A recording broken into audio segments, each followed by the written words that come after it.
नमस्कार दोस्तों, आपका स्वागत है मेरा इस चैनल में जिसका नाम है मनी लेंस। मनी लेंस में आपका स्वागत है। तो चलिए शुरू करते हैं। तो आज हम थोड़ा सा मनी लेंस का थोड़ा सा लोगों को चेंज करके एक नया लुक देने की कोशिश कर रहे हैं। तो होप करते हैं कि आप लोगों को पसंद आएगा। और अगर आप इस चैनल पर नए हैं तो ज़रूर से लाइक कर दीजिए, क्योंकि आज हम एक बताने वाले हैं कोटियार की इंडस्ट्री पे एक बहुत बड़ी खबर आई है, जिससे क्या गिरते हुए बाजार में कोटियार की इंडस्ट्री में थोड़ा सा रिलीफ मिलेगा क्या, ये सब जानने के लिए इस वीडियो को लास्ट तक जरूर देखें। तो सबसे पहले एक खबर आई है कोटियार की इंडस्ट्री में। जैसे कि जानते होंगे कि पिछले साल 2 जुलाई के आसपास जो है, जो राजस्थान के एग्रीकल्चर मिनिस्टर थे करोड़ी लाल मीणा, इन्होंने वो कोटियार इंडस्ट्रीज के एक प्लांट पे छापा मारा, जहां पे उन लोगों को पता चला कि ये पिछले 5 सालों से अपना जो है रजिस्ट्रेशन रिन्यूअल नहीं कराएगा, जिससे राजस्थान गवर्नमेंट को हर साल 5 करोड़ का चूना लग रहा था। तो लगभग ये उन्होंने बताया कि 600 करोड़ का ये घोलमेल है। वहाँ जहाँ तक कि करोड़ीलाल मीणा की बात है, वो जहाँ तहाँ अभी फिलहाल नकली फर्टिलाइज़र ये सब को नकली फर्टिलाइज़र ये सब छापा मारने के लिए पहुंचे थे, लेकिन उनको कुछ और मिल गया। तो इन्होंने बताया कि लगभग 600 करोड़ का जो है राजस्थान सरकार को कोटियार इंडस्ट्रीज द्वारा हानि पहुंचाई गई है। तो देखिए, कोटियार की इंडस्ट्रीज जब से ये खबर आई है तब से लगातार नीचे की गिरते गिरते हुए जा रही है। कहाँ ये 1200-1300 के आसपास अपने हाई बना ली थी, क्योंकि पब्लिक में काफ़ी ज़्यादा ये शेयर को बेचा गया था। उसके बाद से जैसे ये सब खबर आई और लगातार ये नीचे चली जा रही है। और भी देखिएगा कि मार्केट में तो ये खबर था ही इथेनॉल के लिए, लेकिन मार्केट में एक इथेनॉल के प्रति एक निगेटिव सेंटीमेंट भी चल रहा है। कि जहां आप देखे होंगे कि E20 पेट्रोल के बारे में बहुत बड़ी बड़ी बातें बोली जा रही हैं कि E20 पेट्रोल से जो है माइलेज कम हो रहा है, करोसिव इन्वायरमेंट है। मतलब कि अगर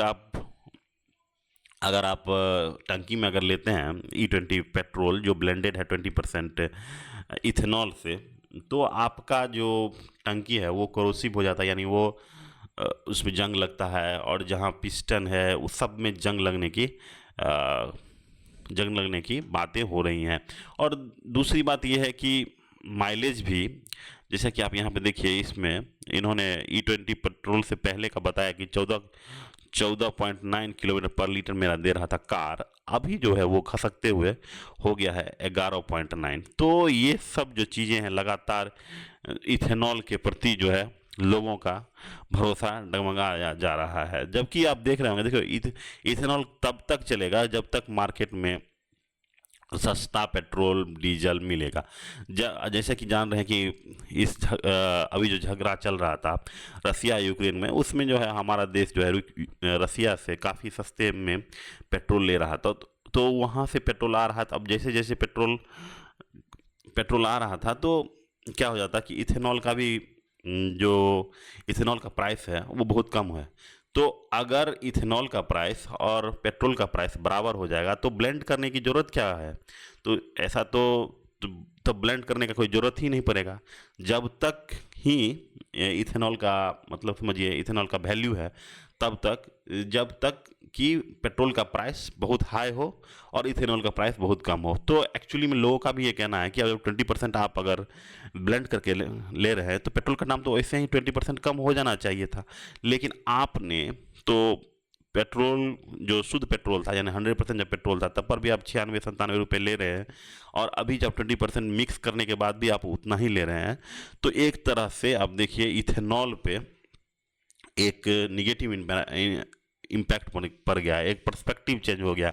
तो जहां इथेनॉल को कहा जा रहा था कि काफ़ी इन्वायरमेंट फ्रेंडली है, ये है वो है, इस तरह की बातें कर रही थी। लेकिन आप यहाँ देखिए, अगर इथेनॉल अगर शुगर केन से बनाया जा रहा है तो शुगर केन में बहुत ज़्यादा पानी लगता है।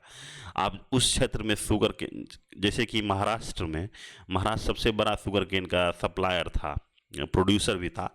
तो वहाँ पे क्या हो गया कि इतना ज़्यादा शुगर केन लगने लगा कि वहाँ का, अब देखे होंगे कि महाराष्ट्र में ही सोचते होंगे कि पानी का अक्सर वहाँ पे कमी होने लगी। तो क्योंकि पानी का इतना ज़्यादा यूज़ होता है शुगर केन इंडस्ट्रीज़ में, तो इससे इन्वायरमेंटल की और ज़्यादा हानि ही होती है। तो ये सब चीज़ें भी देखना होगा। सिर्फ अगर मान लीजिए हम 20% ब्लेंड कर देने से अपने राजस्व घाटा को अगर कम करना चाह रहे हैं, तो सिर्फ एक ही तरह से देखने से काम नहीं चलेगा। आपको बहुउद्देशीय अपने दिमाग को ब्रॉड करने की ज़रूरत है कि आखिर आखिर 20% पेट्रोल जो इथेनॉल ब्लेंडिंग से उससे को फ़ायदा क्या हो रहा है।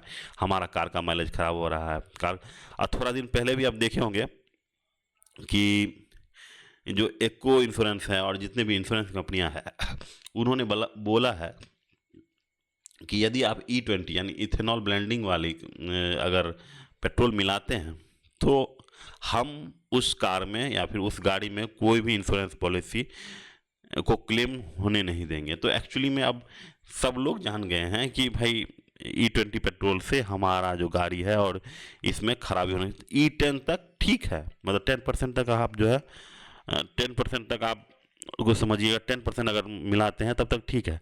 लेकिन 10 से और जैसे 20 करते हैं तो यहाँ से गड़बड़ होना शुरू हो जाता है। और दूसरी बात ये है कि सरकार ने ये भी बोला है कि 27% इथेनॉल को हम करेंगे। तो एक्चुअली में 27% करने के बाद भी 20% पे तो आपको इतना रेजिस्टेंस का सामना करना पड़ा। 27 कीजिएगा तब क्या होगा। तो ये सब तो आप समझिए पॉलिटिक्स है, थोड़ा सा साइंस है, ये सब की बातें हैं। लेकिन इसका क्षेत्र पे, इस कोटियार की इंडस्ट्री पे ये असर पड़ेगा कि कोटियार में निगेटिव माहौल बन गया है और वो लगातार नीचे की तरफ ही सरकेगा। और अभी जो सबसे बड़ी खबर आई है, सबसे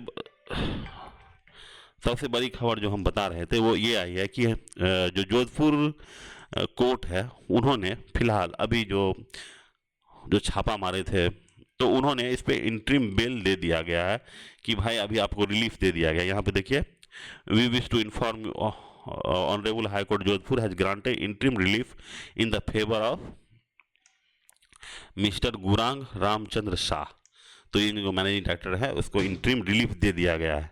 तो अभी फिलहाल छोटा सा एक खबर है जिससे कि ये पता चलेगा कि कल जो है जितने लगता है कि जो जितना गिरना था वो अब गिर चुका है। और देखते हैं कि कैसा ये E20 का माहौल, ये फिर एंटी समझिए इथेनॉल माहौल है, उसमें ये कंपनी कहाँ तक टिक पाती है, ये तो अब समय ही बताएगी। तो यही थी बड़ी खबर। इसमें थोड़ा सा इंटरिम रिलीफ मिला है। देखते हैं कि कल इसका स्टॉक क्या करता है। तो हम अगर इस स्टॉक में कुछ होता है तो फिर हम अगला अपडेट के साथ फिर हाजिर होंगे। अगर मेरा ये चैनल आपको अच्छा लगा, मेरी ये बातें आपको अच्छी लगी और आप यहाँ तक पहुँच गए हैं मेरा चैनल देखते तो ज़रूर ही लाइक कर दीजिए, क्योंकि लाइक की मुझे सख्त ही ज़रूरत है। Thank you, have a nice day.